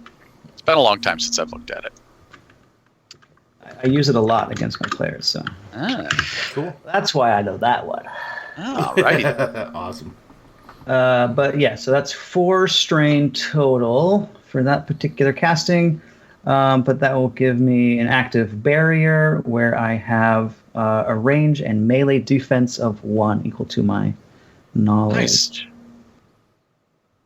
Nice. As well as reducing, it basically increases my soak by 1. I got it. Okay. All right. Cool. So we go into the first round. And this thing at the top of the stairs, like I said, when it appeared and you shined your flashlight, you saw it just rear back and it hissed at you, kind of. And you got your flashlight and your gun showing at it. Yes. And go ahead, Scott. first, Continue you're to run. frozen. Continue to run, Scott. Probably you could, be him. Yeah, you can Okay. take the first one. Well- Feel free. Now they got my barrier up, and got sense of what's going on now. Like, wait, hold on. Gotta go save this old lady. Let's get back in there. I've fought a couple other little monsters that are much nastier than a stupid old Mothman. So let's someone go check it out. Oh my knowledge magic is 2, so my range and melee defense is 2, not 1. Cool. Well, So you cannot. It says in your own fear guidelines that you cannot move forward in this round. Oh, right. So- Also, because I also failed that discipline check, so I can't even move towards this guy. You can't. No, So- you must maneuver away from him. Okay, let's do that. So, so I haven't done my maneuver running away yet. So yeah, I'm gonna maneuver away, and Nothing boy. says you can't maneuver away to hide behind a couch and maybe cast a spell at it or something. That's right. Can I see up the stairs from there? It's gonna be a weird angle, but you could probably see its knee area. Okay. Well, there's a couch with the dead guy, so You'll be on the other side of the couch with him when you Okay. hide behind it. okay. So I'll jump behind the couch, so maneuver to take cover, and I'll see if I can just kind of, hey, I'm gonna shoot at your foot, whatever you are. Okay. So I'm going to impose 4 total setback dice here, and this is why. 1, He's got some. you're on. Yeah. So he's got some defense, does he? I don't know. I never looked. He might. I should probably. Yeah, he has 3. He has 3 defense. I put defense on everything. I was like, He has- defense. He has Everything's 3 a defense. Wow. And you're only seeing a part of him. So he's almost got he's got partial cover. You're only seeing him from the waist down where you're at, behind the couch. Okay. And I don't have any GM story points to upgrade, but you may feel free to if you'd like. I spent So one. I spent I'm one on gonna my use- discipline check. Or you over? You did. You spent it back. I gotcha. Yeah, you spent it back. So I'm going to spend one now to upgrade my thing here. So I'm gonna do. Let's see. It's gonna be 3 yellows. I'm gonna do a magic attack. Nice. I'm gonna keep it simple though. So just 2 normal purples, but one gets upgraded because of the constant counterspell that's happening here. No, Nope. it's not really affecting Okay. you right here. Okay. And All right. my rule was that I was going to spend story point to do that. Oh, okay. Oh, cool. So since I had none to, but he is adversary 2. Ooh, So you're he is adversary. taking an attack Still- against him. You're going Still to doing that upgraded twice. And then he's got 3 setback plus some more. An additional one for the fact that you can only see him Okay, through for his cover. part of him through the stairs. Please, So yeah. total Okay. setback dice. All right. Here we go. Yeah. Oh my god, so many. Oh. Okay. So I got 2 success, Nice. 3 threat with a triumph. Nice. All right. So let's start with success. How much damage does that mean he takes? Okay. Let's see. So my base is 3 plus 2, so he takes 5 damage from a regular attack because I don't have an implement of any kind. Okay, so 5 damage, and So he's going to 5 soak damage. 3 of that. And then with that triumph, I can actually do a critical on him. It's Well, the only sure. way I can do a critical with magic is with a triumph. So I'm going to choose to do a critical with that. I have the chart up. Please go right ahead. Okay. Roll a D100. Nope. It's poly. I don't know the D1C3 commands. Poly 1D100. There we go. 74. 74 is an average severity critical called hamstrung. The target loses their free maneuver until this critical injury is Awesome. That helps. which is Which is good, yeah. because all I can see is his foot. So, boop. And I can't move, so you, and like- I can't do shit. Now that was like a force bolt of some kind or something? Or a wave of force? What was the description? Oh, of yeah. that? Let's see. I should grab Trappings! my Zenithrix. Let me see. Let me find my Zenithrix. I'll tell you what magic is like. Look at that! That's right. Oh, whoops, that's wrong. I'm out of whiskey. Which I'll have the show notes for Zenithrix Guide to Magic, by the way, in the show notes. Awesome. All right, so basic spell, Arcana with no crazy stuff. Let's see. I'm gonna magic arrow. I'm gonna shoot little arrows of light at him. Okay. Oh, sweet. So several of those, one of them hits him right in the knee, so his adventuring days are over. Bop bop bop bop bop. Well, couple of them, since you rolled 3 threat, 3 of them go out and just blast the railing on the staircase, and the railing just crack, and then it sends splinters all raining down in the room as the railing just splinters apart, and holding it in your hand as you're frozen there with your one hand. Or no, you had both your hands. Yeah, One I with had like a one with the gun. flashlight. Yep. All right, so the railing just kind of leans over into you Okay. as it comes loose from, was probably not really all that well secured anyway. It's Yeah, an old probably house. Probably not. So it just blasts the railing to practical nothingness. Sorry. That'll turn the stairs into difficult terrain. Nice. It's losing its free maneuver anyway. It's turn. Well, see, the Mothman goes next, and he has this Yes, little yeah. ability called time dilation, Yeah. in which he may perform a second maneuver each turn without spending traits. So he gets a second free maneuver, so he just gets that one. Yep. So you Instead of see two free moves. immediately the area around him just kind of turns all fuzzy, and the room kind of feels like it gets like gravity gets heavy in here as he activates that. But because you're shining that light in his eyes Yeah. with your flashlight, he's like brings up one wing, and the other the long, unnaturally long arm comes out the other direction and slashes down the stairs at you as he takes a few steps forward Nice. to get to you. Does So that- he maneuvers from short range up the stairs into engaged range with you, and will attack. attack. So Okay. he is using a brawl attack. So he has 2 yellow dice and a green die for brawl, according to his stat block. Cool. This is a claw attack, and because he has light sensitivity, he's going to have 2 setback dice.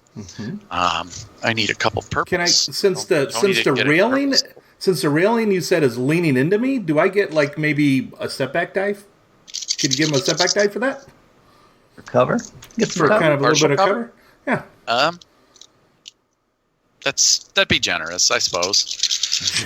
However, you're kind of frozen, so I think he deserves a boost die too. 'Cause you're frozen. And why don't you, if we have a story point, I'd really like you to You have upgrade 2 that. of them. All right, yeah, let's Okay. upgrade that. I want to see a despair, Tony. Let me change that to Maybe. 1 on the player's side, 2 on the GM side, and here we go. Out come his nasty clawed hands, and I'll tell you right now, all the setback dice you gave me did nothing, and your upgrade did nothing, and the purple die was nothing. Seriously, no negative dice results. So You're a cheating bastard. No. I had 3 successes with 3 advantage. Okay then. So his claws are going. This claw is going to do 7 damage with Pierce 2. All right. I have a brawn of 2. Armor gives me 1 soak. So I'll just have a soak of 2. You'll be able to pierce 1 point of the armor. So I'll be able to soak 2 of the, 7? 7. Minus 5. All right. Ow. Ouch. Okay. And then he also had 3 advantage, which is enough to activate his critical on his claw, so he will crit you. Of course it did. And I rolled a 62, which is a severity 2 average critical. Slightly dazed. You are disoriented until this is... So when his claw comes across, he kind of overleans just a little bit, and the meaty portion of his hand hits you right in the temple and dazes you. Ah. So I'm dazed. And his claw rakes the side of your head, doing all that damage. Ow. Oh. All right. So on your turn, you are immobilized and staggered. Yep, so I Still bleed. in fear. I can still bleed, though, right? Yeah, you can bleed. That All does right, not take a that's what I'm maneuver. doing. That's an incidental. That's an incidental. I'll take an incidental and bleed. And then I'm done. And we go to round 2. Huh. Well, Let's see. So it's PC, right? it Yes, is a PC. first PC. You can right. you can maybe let Nick shoot, Yeah. or you can do something. to you. 'Cause it looks like Nick is in melee with the guy now. I am. With the thing. I am. You know what? I think I've got the pistol right there. I think I'm just going to shoot him with the pistol. Okay. So I'm thinking that's going to be 2. It right, is a for single. average. It's normally a single Normally single. difficulty, but it adds 1 using a ranged weapon Right. in engaged combat. So, So yeah, let's see. it's So I 2. have ranged, rank 1, 3 agility. Okay, so a yellow, 2 green. And you said it had 3 range defense. Yes, he does. And I'll add my setback die because you said I'm dazed, which gives me so disoriented, right? Until it's healed. Oh, my cats are Is that going to what love that that was, I die. I think? just gave him a die. Yeah, go ahead. Okay. Now, I do have a hair trigger on this thing, which means I get to add a success, but I also add a threat to the first combat check I make with it. Okay. I'll take a maneuver to aim, and that's my pool. All right. Oh, And, and he's got adversary 2, you said, right? He has adversary 2. Ooh. All right, this And- is going to be great. So this thing's right in your face. He's clawed you. He's like right there. You've never seen anything like this. It's the most supernatural thing you've ever seen. Right. I'm going to go ahead and spend 1 of my GM story points and upgrade and give you a 3rd die, this one being purple. Perfect. All right, so I have a yellow, 2 green, a blue, 4 black, 2 red, and a purple. I got this. Yep. Sure you do. Totally got this as I drop one of the blacks on the floor, but here we go. All right. Hear all those dice, everybody? Down waiting for you to get them like that. Oh, fudge nuggets. All right, here we go. This is not good for... This is going to be good for Team Evil, for sure. Let's just say I have 4 failures, an advantage, but a despair. So 4 failures, an advantage, and a despair. Yes. So your failures mean the bullet goes wide. Yippers. Advantage...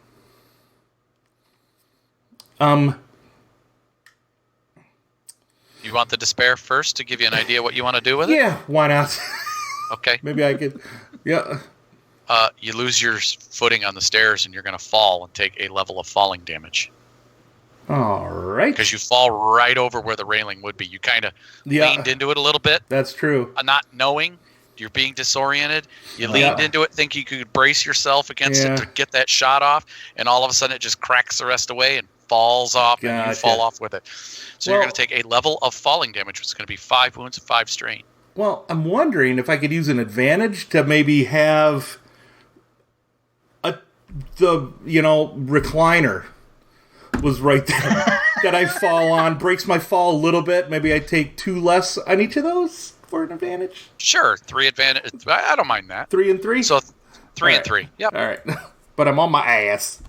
Yeah, on the you fall in a ground. recliner with part of the railing kind of entangled with you. Yeah, so I'm looking. So then I kind of look to the side.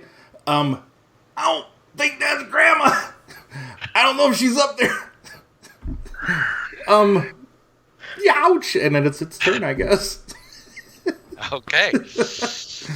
And so with its other hand, Yeah. you now see that it's dragging something along behind it with its other hand, and it kind of pulls it up and just throws it down at you guys. Both one of you. Throw a dead old lady at us. Oh no! Yes. I think This thing is throwing a dead old lady at you. Oh my god! Oh my god! How'd you know? Okay. 4 letters. So GTFO. So the first, and also it's going to use its incidental to, you hear this reverberating, deep, husky whisper in your mind, Jessica, and it throws the old lady at you guys. All right, at you, particularly Chris. Yeah. So at Nick. That's going to be your short range. That's 1 purple difficulty. Yep. This is an improvised weapon, so I'm going to go ahead and throw a couple setback dice in there for that. Yep. And I don't see that as an unreasonable reason for you guys to upgrade. Do you have any range defense? Yeah, because I'm prone, I think I get 1 setback on that. Yep. But other than that, no. Unless the recliner. No.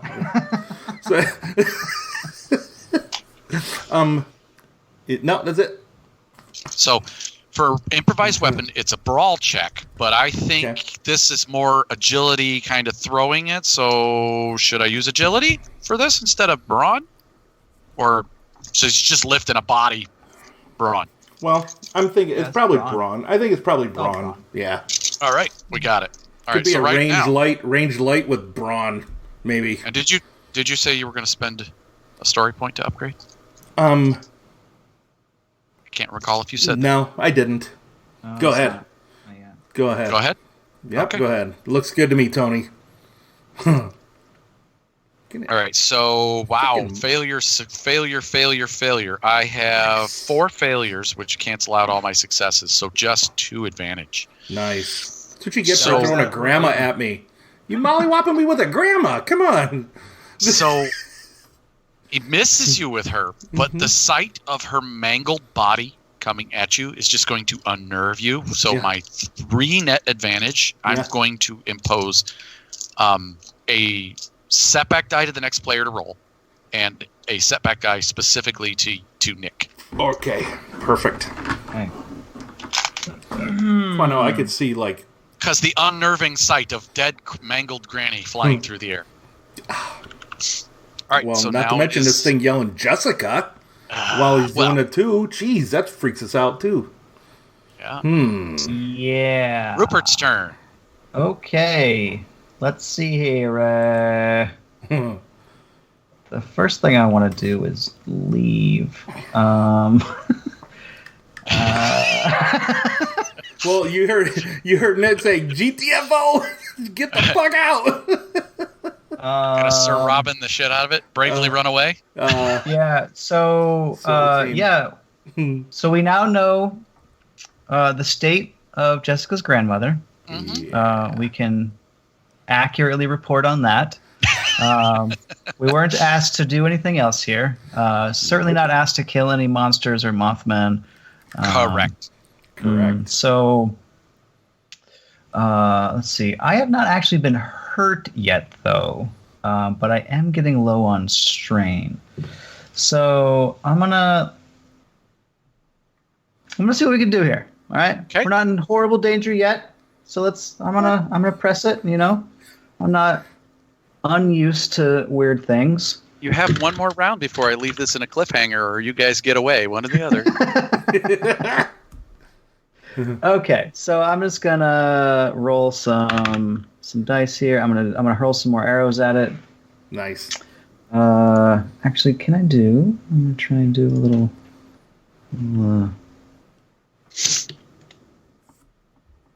attack with. Want to kill it with fire? It is He is a hamstrung, moth after all. and it is hamstrung too. So, I can't really move it as right now. hey, do you guys know? Do you guys know how to tell when a moth farts? No, seriously. Oh, go ahead. I It'll don't know. fly in a straight line.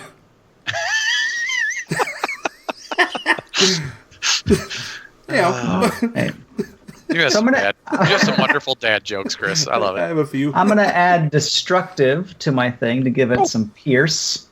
Nice. Awesome.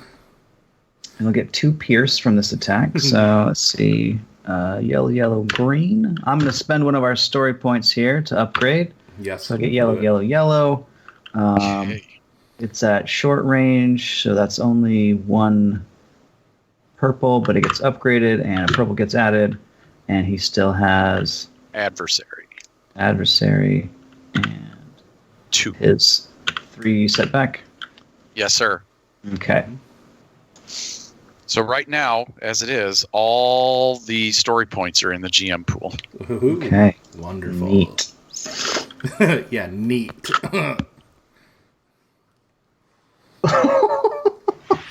Uh-oh. I'm getting some wild rolls on this one. Okay, That's what I love about Genesys. So first off, 1 success. All right, so I hit, doing 4 damage with 2 pierce. I have 3 threat. I have a triumph, and I have a despair. Awesome. All right. So, 1 success, multiple successes there led to how much damage? With Pierce 2.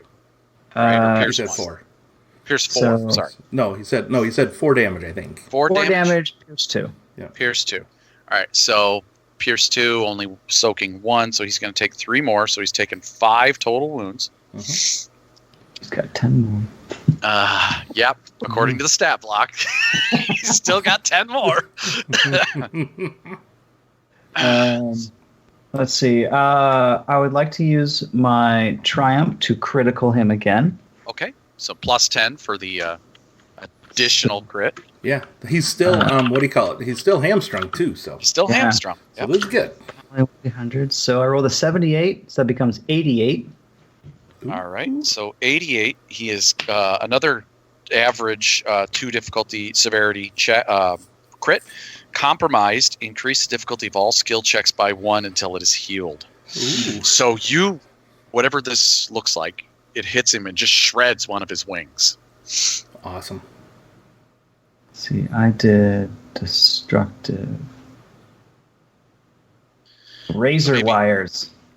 Tons of tiny little razor wires come It shooting out just of my fingertips. shreds his wing. That right wing just goes flying all over the place. So, in pieces of shadowy, billowy, mothy fiber. Awesome. All right, so that was the bottom of round 2. Oh, wait. No, You still have a despair. And 3 threat.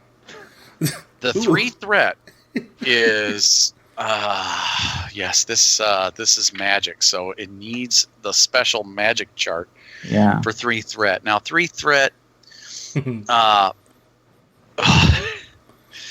I like that. So the spell is slightly more powerful than expected. Oh. And when you launch this thing, like the razor wire just goes flying all across the room, and it hits that whole side of the room, including Nick. What So the Nick, fuck? you're going to take 4 damage as well. Alrighty then. Pierce 2, you said? Yeah. Pierce 2. Oh, shite. Alright, wonderful. It's like razor wire buckshot just went flying across the room. Took out a few pieces of old granny too. Now, She'll be fine. the despair though.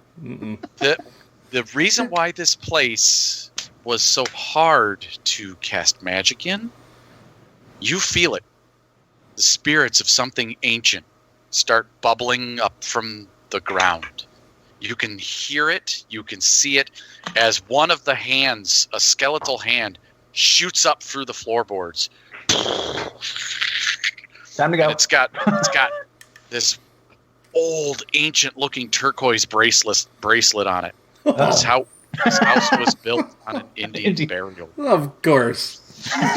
Oh, man. Okay, So then. disrespect to the native people to do that.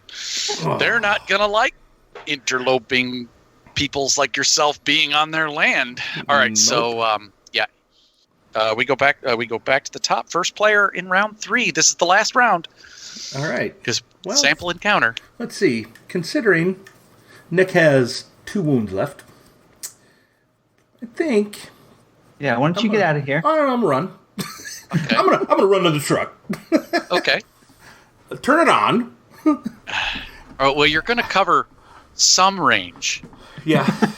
So you, Well, I'm on the guys, ground, so I'm gonna do one of those like backwards, I don't know, somersault things, and kind of just run. Come on, let's get the fuck out of here. that sounds like a coordination check. Sure. Why Because not? you're on a recliner on your back with chunks of staircase railing on you. Yep, I'm just gonna. Yep. And you're just going to try and back flip off the chair and kick the thing off and start running? I'm gonna try.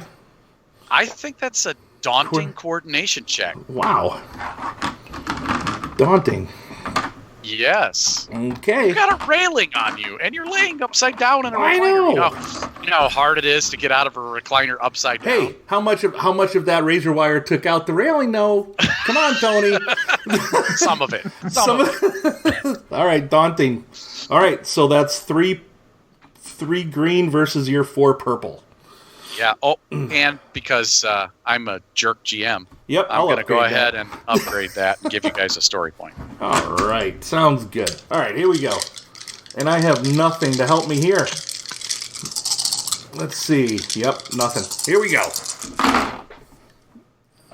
Well, hey, I succeeded though. Succeeded with one simple success and a threat. Okay. Then I'm just gonna move threat- as far as I can. The threat is it takes some of your strength to throw that railing off of you. Yeah. So take two strain, please. All right. Now, one maneuver gets you up, or the coordination check gets you up. Yep. You flipped over. Yep. And I'm gonna run out. Okay, so you were at short range from him when you started. Well, Now you're I don't moving to care. medium I don't care for him. How close am I to the fucking truck? That's what I care about. The truck is at the second part of long range. All right. I'm going to spend 2 more strain and run there some more. You'll get almost to the truck. Yep. You're like, you could put your hand on the hood as you get.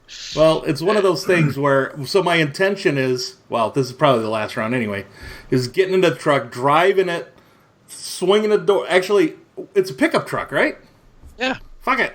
That's all right. I'll go towards the door, and hopefully my buddy can jump in the back. And There you go. All right. So I'm going to spend a story point for us to have left the keys in the ignition. Very nice. I All love right, it. so we're back to all the story points being on my side. Awesome. All right, so he Car will running go next. too, right? Keys in ignition Yes. and running. Awesome. So he will go next, and fortunately for Scott, that hampering knee, the magical arrow to the knee, does make it so that he only gets most of the way to Scott. So he is Or Rupert. at short range from you. He goes the rest of the way down the stairs, comes around the banister, which is still there for some reason, I threw and it at him. starts coming towards you, and his clawed hands are reaching out. But I had to use all of my actions to get there. So he is moved into engage. Wait, so one maneuver to get from medium to short, and then he could spend his action to maneuver to get into. Well, he can't Engaged take, range. He can't take free maneuvers, right? He gets his one from his time dilation. That's what I'm talking Yeah. about. Oh, I see. Exactly. I got He you. normally gets 2 plus if he wants to spend. In this case, Got it. he gets 1 plus cashing in his 2 strain for I his understand. to get to Scott, and then he can attack. Yes, that's what we'll do. I forgot. All right, so he is going to get that clawed hand out and just swipe out at you while there, Rupert. All right, so I think he's very, very badly wanting to hurt the mage who blasted his wing off. So I'm going to go ahead, spend a story point, and upgrade. So it's back to players with 1, but you can't spend it this turn because I just used it. 2 purple difficulty for melee. Do you have any defense? Good stuff. I have 2 melee defense. 2 defense, Oh, you and that got your includes the barrier barrier. now, huh? Yep. Nice. Okay, all right. So couldn't name. So just 3 yellow dice, 2 purple, and 2 black. I'm not kidding. If I could show you this with my camera, it's 2 triumphs. Oh! Can Can you see it? There we are. Turn it down. Pull the thing towards you just a little bit. No. Okay, There. well, anyhow. Close enough.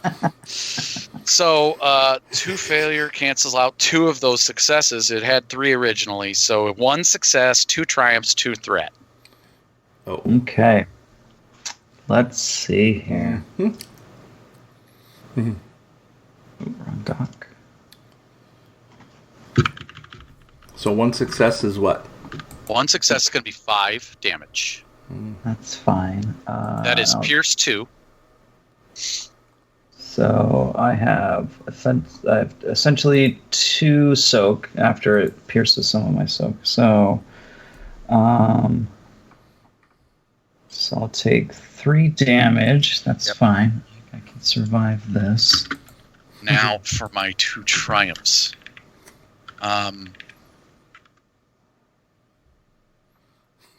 So, yeah, I really want to double Snap his neck. Oh, no. He's a guest. But it doesn't matter. Dick GMs, man. Come on. You said You don't. Did you have a magical implement on you that you were using? yeah, my charm bracelet of defense. Yeah, All right. of shielding. So, so you brought that up in defense, yeah. and I'm going to spend both triumphs to just, when he claws you, that thing just shatters into pieces. Oh, no. Okay. And the pieces of it go falling to the floor, and one of the zombie hands just grabs a hold of the couple of pieces of it. You said he had 2 threat. 2 threat. I'm going to use that to perform 1 free maneuver as an incident. As an incidental response. Yep. So I'm going to tuck and roll out the way as it slashes at me. All right. So you Towards get the around door. the couch. And now you're long range from you're last to go, aren't you? Yep. Yeah. Long range from the car. Or sorry, now you're medium range from the Now car. I'm reading range. So yeah. So I'm gonna book it. I'm gonna maneuver, spend to move towards the car, and then action for my other maneuver, and get up to it, inside it if I can. Cool. You will be able to get into the car. Are you driving, jumping, running past him and getting in the driver's seat? Or are you? Oh, he's not in there yet, huh? No, he's halfway. So this kind of all happens at the same time. Yeah. When you're running outside, you're overtaking him, and his hand, like as soon as you get in the car, his hand is touching the hood. Yeah. Okay. Let's see. Since I have no driving, no, I'm not driving this thing. So you're gonna jump in the passenger seat. Yeah. All right. Just expecting him to be right behind me. And because of the Mothman's light sensitivity, he's not going to follow you guys because the sun is still setting. So you guys get away. Whoa. So, end of encounter. Oh, nice. That was good. Thank you. Yeah. That was amazing. That was pretty fun. right. Well done, Tony. You're welcome, gentlemen. All right, and now we're going to close down Advantageous Threats, and we're going to move on to the ending of our show.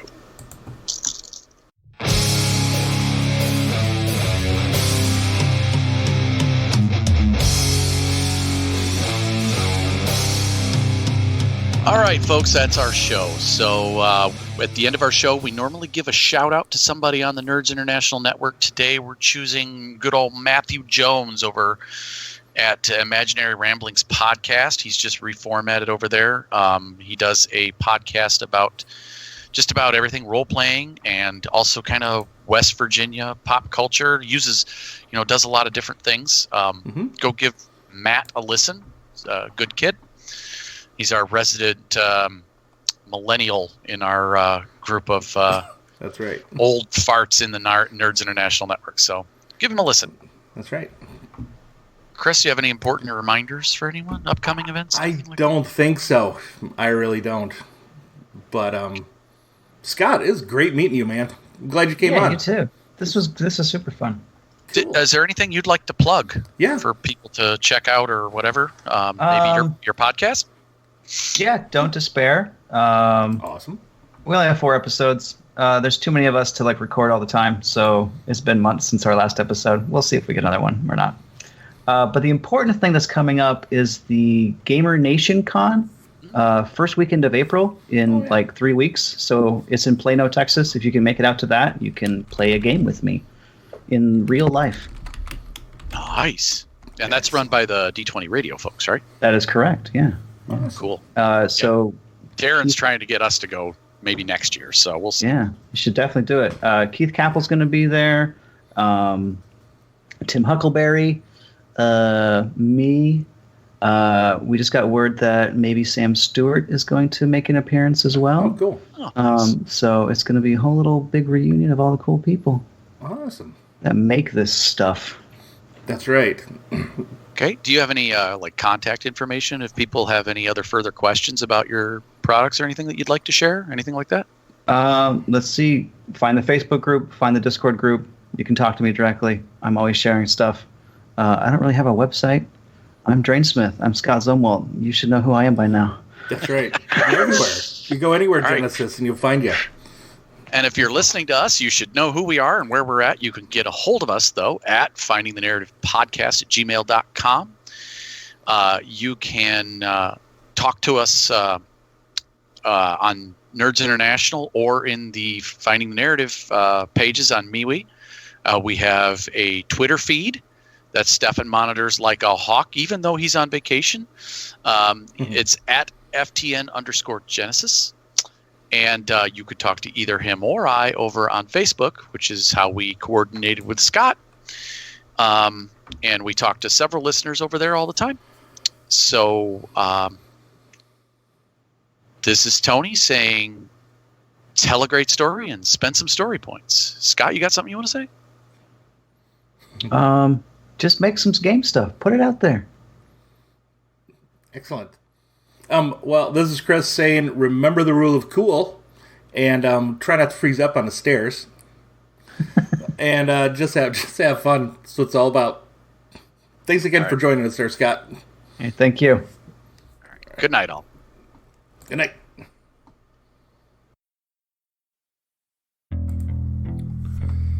Finding the Narrative, a Genesys RPG podcast, is not affiliated with or endorsed by any companies mentioned on this show. Any of the products mentioned on our show or appear on our website are the property and copyright of their respective owners. All items are used under fair use and educational and review purposes. All other items are the intellectual property of Finding the Narrative, a Genesys RPG podcast, copyright 2020, all rights reserved.